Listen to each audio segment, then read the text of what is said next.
to a reading from the Dark Corner Zine. This evening we bring you a weird and wondrous tale about a strange structure and the obsessive soul who built it. Are his dreams directionless madness or something more? Let's find out in The Dreamhouse by Harvey Blackwood.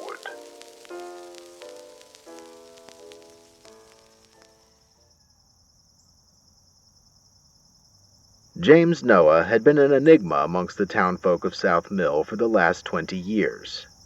"I reckon every town has its local eccentric, and boy does old Noah fit the bill," one of the retired men that gathered daily in front of Grady's hardware store remarked, as Mr. Noah drove by in his junker truck. "That damn thing leaves a trail of rust wherever old Noah takes it," remarked another, as his fellows chuckled in agreement. It wasn't that the townsfolk particularly disliked James Noah. Far from it, in fact. Noah was an essential part of their community, and most of them would begrudgingly admit that he was the best carpenter and mason in the area. There wasn't a house in town that he hadn't helped build. What eventually branded James Noah as the town eccentric was the towering aberration he spent the better part of 20 years building behind his farmhouse. The strange structure was a sort of open secret in the town, but decades of questioning had yet to yield answers. The only information that Mr. Noah ever offered was given to a group of curious children that snuck onto his property in the summer of '68. Noah didn't really mind their intrusion, but he knew that he needed to confront them gently to avoid any future vandalism. He asked them plainly what business they had sneaking onto his land. One kid in the group, a girl no older than a decade, with maize-colored hair and freckled cheeks, walked forward defiantly. "We want to know what that is," she said, pointing a dirt-covered finger towards the structure. It was an oddly shaped tower of mismatched windows and strange inscriptions etched into burnt clay bricks. Noah wouldn't look at her at first, his eyes peering instead at the construction as he mumbled to himself about it being unfinished. With a knowing nod to a presence that only he seemed to recognize, he turned to the girl and said in almost a whisper, "This, my dear, is a dream house." The children stood there, silently puzzled as James Noah wordlessly walked away. He strolled through the doorway of the unfinished structure and went back to his work. The children dispersed one by one, thoroughly disconcerted. It wasn't long before the legend of the dream house spread, but its real foundation was laid decades before any brick or mortar touched the earth. In the summer of '37, James Noah clung to life in the grips of a terrible illness. His wife had found him unresponsive in the work shed, drenched in sweat and burning to the touch. Nothing could wake James Noah from his fevered sleep, and his 47th birthday came and went, confined to a hospital bed. The doctors believed he suffered from meningitis, and prepared his family for the worst. For nearly 2 weeks he laid all but dead to the world, his mind unreachable by his wife, son, or any staff that kept watch over him. Within those fevered days, James walked the corridors of the dream house. Labyrinthine hallways and rooms formed the place, following a logic that only the denizens of dream would understand. Written passages and symbols etched on the walls clung as half-remembered fragments to his waking thoughts in the days and weeks after awakening in the hospital. No doctor could explain the malady that had overtaken James, but as mysteriously as it manifested, it subsided, leaving him weakened, but ultimately no worse for wear. He could only remember one moment of the experience with absolute clarity. He stood in an unfinished hallway that stretched forward into a star-filled chasm beyond the scope of his vision. A distant voice spoke to him about the lost things kept in the many chambers of the dream house, the precious things that found their way there through the countless dreams of mankind. This realm had been, and always would remain, a gentle place where those dreamscape pilgrims could find rest for their weary spirits. From that day onward, the vestiges of the dream house remained ever present in his thoughts. As years came and went, James Noah found himself an old man alone in the world. His son had gone to fight on the Western Front in the Second World War and returned home in a casket. The officers that presented his remains said Trevor had died a hero, James felt numb to it as he looked at the box that contained his son's remains and heard his wife's hopeless sobbing. He thought to himself that hero or not, his son was dead, and nothing would ever be the same. His wife Alice was a frail woman that had just recovered from a stroke. James watched as what recovery his wife had made before his son's death disappeared as grief consumed her. A week into October of 45, James awoke in the morning and realized she was still beside him in bed. Never in their nearly 30 years of marriage had he ever gotten out of bed first. He tried lightly to wake her with a few shakes before his heart sank. Hesitantly, he placed his hand on her cheek and felt the coldness of her skin. Her pallor had an almost blue tint to it, and he knew she must have passed hours before while he slept. It had taken hours to call the police, as he remained beside her lifeless body and allowed 30 years of unspoken love to pour from his heart. He told her of all the things that he loved about her, from her amber eyes to gentle words that always found a way to calm him in the worst of times. He promised that she would be his one and only love. The coroner arrived a little after noon and declared her death to have been caused by a stroke. James watched quietly as a hearse from the local mortuary came and took her away.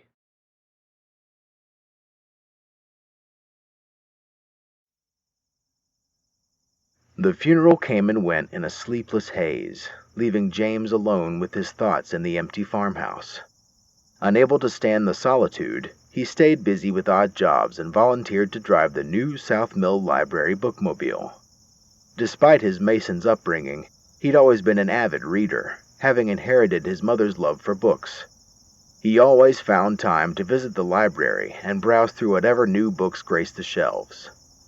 It was one of his excursions in the bookmobile that gave him the inspiration to bring the Dreamhouse into the waking world. James was working at the town festival unpacking boxes of books when a wayward baseball smacked the side of the van. Startled, he dropped the box cursing. It fell hard on one side and a pile of books spilled out onto the dirt. As he hastily gathered them up again, he caught a glimpse of something on one of the upturned pages and picked it up. It was just a simple passage written in small but tidy script. Humanity was deceived in the flickering light of dawn, and in infantile decision gave away the key to the hypnagogic realm, where their spirits once walked unabated by the limitations of flesh. They turned away from the lands of dream and succumbed to the temptations of flesh, and in turn for a life tied to the waking jail of the earth.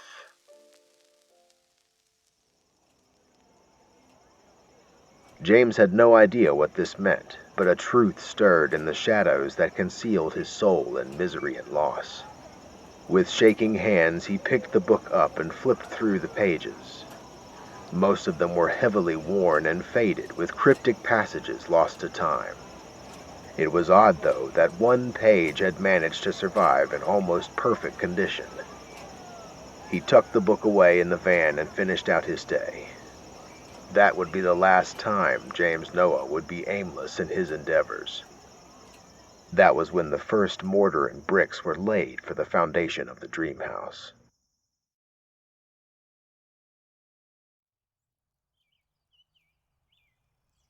James hadn't become a total recluse in the 20 years since, but any job he took on was only a means to keep building and stay fed. Most people in the town assumed the death of his wife and son had driven him to this odd project. Even as time passed, the townsfolk never quite lost their curiosity towards him and his mysterious calling. All they had to go on was a second-hand story told by schoolchildren and idle gossip.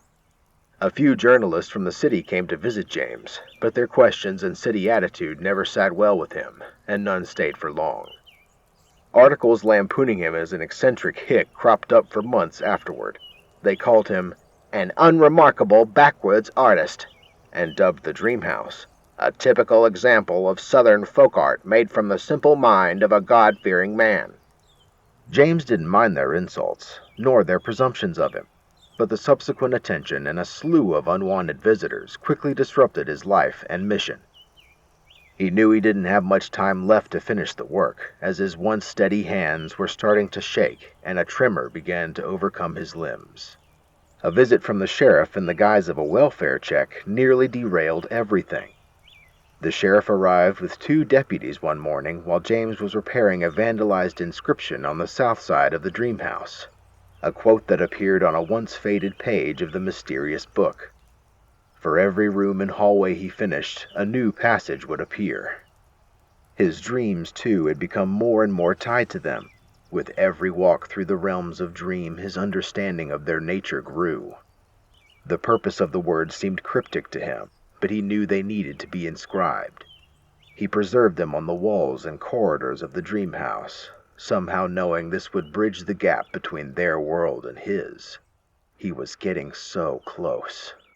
A voice from his latest vision lingered in his mind. The pilgrims will come soon. The sheriff removed his hat and looked James in the eye as he spoke. "Mr. Noah, your neighbors are worried for you. We were hoping you'd talk to us for a few so we can see how you're holding up." "Not now. Please, not now," James thought to himself as he sighed. "Sheriff, I don't reckon you need to lie to an old man like me," he said as he wiped sweat from his brow. The sheriff shook his head. "I'm sorry, Mr. Noah. I started off on the wrong foot. We've had a few reports come in from some teenagers that you threatened to kill them as they were out hunting in the pasture beside your land. That true?" "I did catch some kids defacing my property," James said, looking embarrassed, "and may have put the fear of God in 'em, but I wouldn't hurt anyone. I figured a good scare would be enough to make 'em leave me be." The sheriff nodded politely and glanced over at the Dreamhouse. James Noah had been called a lot of things during his time on Earth, but a liar had never been one of them. The sheriff sighed. "I believe you, Mr. Noah. I'll make sure that the message is reinforced. I'm sorry to have bothered you." As the sheriff and his deputies turned to leave, he placed a hand on James' shoulder. "If you need anything, Mr. Noah, don't let pride keep you from asking. All right?" Noah nodded and thanked the sheriff before returning to his work.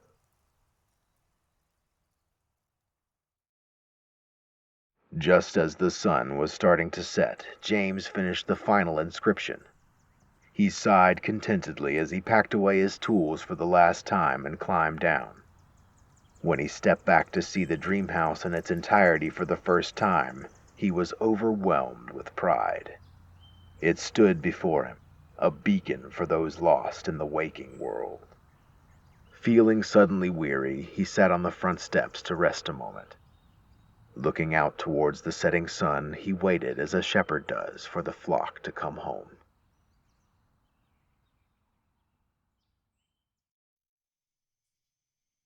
The teenagers arrived an hour after sunset with gas cans and matches in hand. It was the same group that had defaced the Dreamhouse days before. The sheriff had made good on his promise and had called each of their parents, leading each of them to be punished for their indiscretions. Beer, stolen from one of their father's fridges, gave the teenagers the courage of fools as they made their way through the woods to the back of James Noah's property on their quest for revenge. Had any of them been sober, they would have recognized that the forest was silent. Even their footsteps against the earth made no noise. The absence of stars obscured their path through the woods, but they stumbled on, joking and laughing loudly. Soon they found themselves before the Dreamhouse. As they argued over how to proceed next, one of the youths caught herself looking up toward the strange structure. It was a hell of a lot bigger than she remembered. In fact, it was impossibly bigger. One old man couldn't have built all of that in 1 week. She tried to explain this to the others, but they were drunk to the point of belligerence and ignored her completely. As they rounded a corner and faced the entrance, they stopped, suddenly transfixed. A host of impossible creatures assembled there, silently waiting.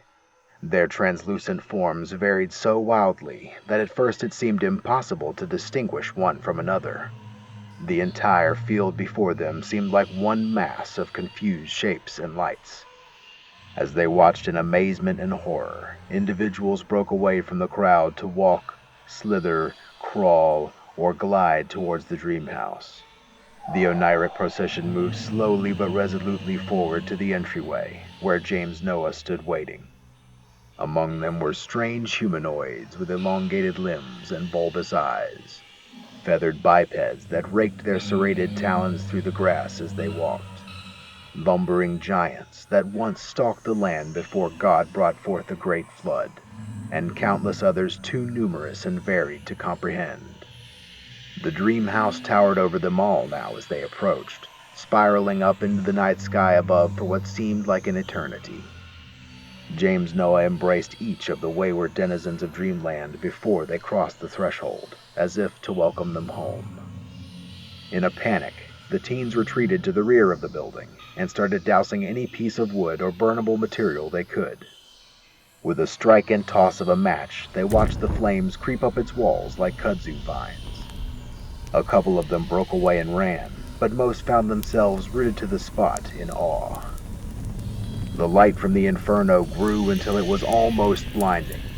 As they looked away, shielding their eyes, they saw their own shadows flicker and stretch towards each other. Their warped silhouettes slithered out from under them and coalesced, rippling and blowing like flags in a high wind. As their shadows knitted together, they grew still, eventually settling into the shape of a man. They found themselves paralyzed by the shadowy figure as James Noah suddenly emerged from the forest behind them. A look of immense sadness crossed his face as he gazed at them. They nearly screamed as the living shadow turned to Noah. "They are children from birth to death, James. Tiny flames within wicker vessels. There will always be other chances for them to leave those transient bodies and come home, but only when they are ready." James Noah nodded and turned away from them wordlessly. He walked hand in hand with the shadowy figure toward the dream house. As they passed through the flames, the teenagers, freed from whatever force held them, bolted and ran.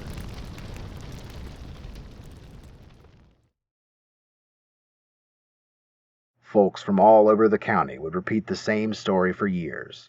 The endless pillar of fire that had once been the dream house shone for miles around, illuminating everything in its brilliance. Hysteria spread as quickly as the flames, and the fire department and police phone lines were overrun with panicked calls. When they arrived on the scene, they were awestruck by the impossible edifice. Through its countless windows, they glimpsed all manner of strange aberrations, sights that would linger in the dreams of all those who were there that night. Any of the brave souls that entered to combat the blaze found themselves moving through seemingly endless corridors and rooms full of strange and magnificent sights too alien to comprehend. Try as they might, any excursion forward through the dream house would always end with the firefighters back at the entrance when they least expected it. The house simply wouldn't let them stay. The police and other firefighters combed the area for any sign of James Noah, but none were ever found. All that remained by morning was the foundation of the dream house. Through the ashes and soot, words could still be read, engraved into the bricks of the foundation. All dreams begin with the dreamer, and all dreams become the dreamer in time.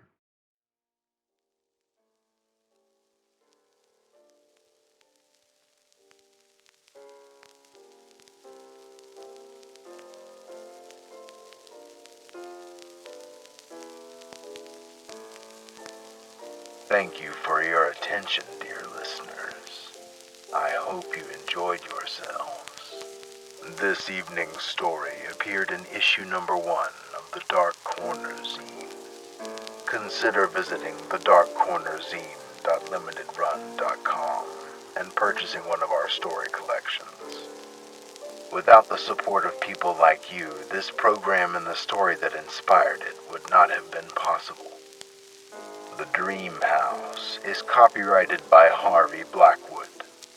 The Dark Corner Zine is copyrighted by Henry Mulder. I'm afraid we must part for now, but but who is to say we won't meet again while you dream?